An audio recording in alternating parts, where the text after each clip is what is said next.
Hey everyone, thanks for tuning in to Mr. B Cooks. Subscribers appreciate you, new viewers, you should subscribe so that you get awesome recipes like this one that we're making tonight, which is a Mr. B Drinks Old Fashioned.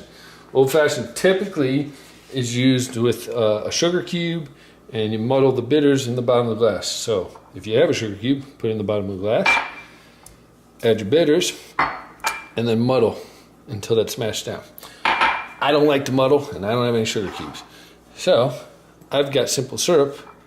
I'm just going to pour right in there. And what I did was 1 tablespoon of sugar, just regular sugar, hence the bag out, and 1 tablespoon of water.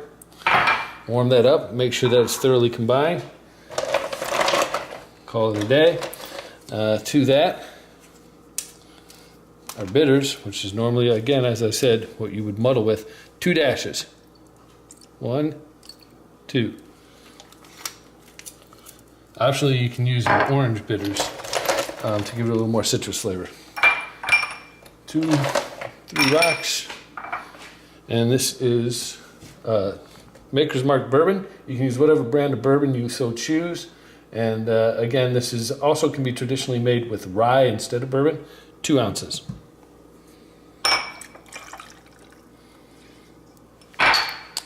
I've got a twist of orange right in. Get in there. There we go. That's all there is to a classic old fashioned. You know the drill. Subscribe, share, like, comments down below. Ring the bell so that you get those alerts. And as always, check back for that next recipe video. Take care. Peace.